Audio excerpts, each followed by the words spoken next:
वंचित बहुजन आघाड़ी ने नांदेड़ जनूबी असम्बली हलके से अपने उम्मीदवार फारूक अहमद के लिए मुहिम का शानदार आगाज़ किया। वंचित बहुजन आघाड़ी लीडर अंजलि ताई अंबेडकर ने इतवार को अपने मुहिम के दफ्तर का इफ्तिताह किया। ये प्रोग्राम सुबह 11:30 बजे मुनक़्क़द हुआ। इस मौके पर वंचित आघाड़ी के कारकुनान व बड़ी तादाद में अवाम मौजूद थी। प्रोग्राम के दौरान अंजलि ताई अंबेडकर ने इजलास से खिताब करते हुए पार्टी के नज़रिए और फारूक अहमद की उम्मीदवारी की अहमियत को बयान किया। इन्होंने कहा कि फारूक अहमद हल्के के महरूम तबके के हकीकी नुमाइंदे हैं और इनके हुकूक के लिए लड़ेंगे। वंचित बहुजन आघाड़ी का मकसद समाजी इंसाफ और मसावी माशरे का क़याम है। आज फारूक अहमद साहब के निवडणूक प्रचार कार्यालय का उद्घाटन था और पहले जो वंचित बहुजन आघाड़ी ने पहली 11 लोगों की जो उम्मीदवारी डिक्लेयर की है उसमें एक फारूक भाई का नाम है। आप सब फारूक भाई को जानते हैं। फारूक भाई मजलूम की वंचितों की एक बुलंद आवाज़ है जो कायम हमेशा टीवी के चर्चा हो या फेसबुक पे हो या जाहिर सभा में हो, वो वंचितों की और मजलूमों की आवाज़ है, उनके प्रश्न उठाते हैं और ये आवाज़ हम विधानसभा में देखना चाहते हैं। ये आवाज़ को ताकत देना, उनको उम्मीदवारी देना वंचित बहुजन आघाड़ी पक्ष का काम था।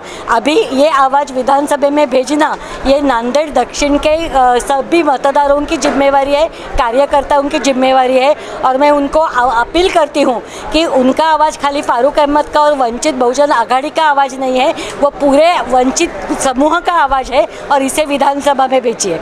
धन्यवाद। करना चाहती है लाड़की बहन योजनाओं के जरिए पैसे देके क्या लगता है क्या फर्क पड़ेगा इसमें? मुझे लगता है लोग जानते हैं निवडणूक या चुनाव सामने आने के बाद कुछ योजना जब डिक्लेयर की जाती है तब लोग भी ये जानते हैं कि ये योजना के पीछे क्या है। मुझे नहीं लगता, मुझे लगता है अब लोग उनके हक के बारे में सोचने वाले हैं और उनको ये पता है अभी आरक्षण खतरे में है। सुप्रीम कोर्ट के जजमेंट के बाद सभी समूह का आरक्षण खतरे में आया है और इसीलिए एक ही पार्टी आवाज़ उठा रही है और वो है वंचित बहुजन आघाड़ी। महाविकास आघाड़ी का जो घटक पक्ष है कांग्रेस, उनकी तेलंगाना और कर्नाटक के सरकार ने सुप्रीम कोर्ट की जजमेंट लागू करने का ऐलान किया है। तो अभी लोग भी समझते हैं कि हमारा साथ कौन देने वाले हैं। आज अंजलि ताई अंबेडकर जी जो हमारी प्रेरणा स्रोत है, पार्टी के आला नेता हैं, उनका आगमन हुआ था। वो एक ट्रेनिंग के लिए नांदेड़ आए हुए हैं। ये बात कल शाम में हमने ताई से समय मांगा और उन्होंने आज समय देने का कबूल किया। इसलिए अर्जेंसी में आज हमको ये इब्तिदा का प्रोग्राम कम वक्त में अरेंज हुआ। फिर भी नांदेड़ के पदाधिकारी कार्यकर्ताओं ने बड़ी तादाद में उसको मौजूदगी की। सबसे पहले मैं उनका शुक्रगुजार हूँ। आदरणीय ताई ने समय दिया, हमारी प्रेरणा बढ़ाई, हमारा साहस बढ़ाया।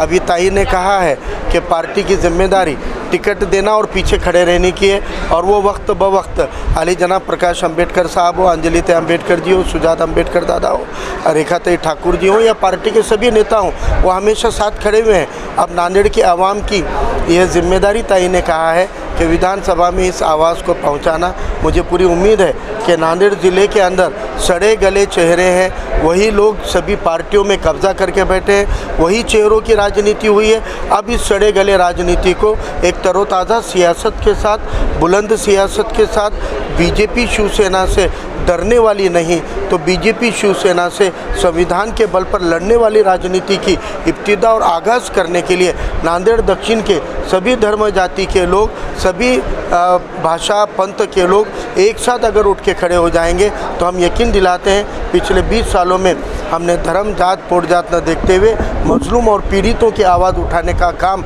जिस तरह सड़कों पर किया है वही संसद और असेंबली में करने का इरादा रखते हैं। और नांदेड़ की आवाम पे पूरा एतमाद है कि नांदेड़ की आवाम है जिसने पहला बौद्ध का खासदार दिया है, जिसने वीडी देशपांडे जैसा ब्राह्मण कामगार नेता चुना है, जिसने सैयद फारूक पाशा जैसे एक पढ़े लिखे मुसलमान के साथ ये नांदेड़ की जनता सभी धर्म जाति की खड़ी हुई है, नूरुल्लाह खान साहब के साथ खड़ी है।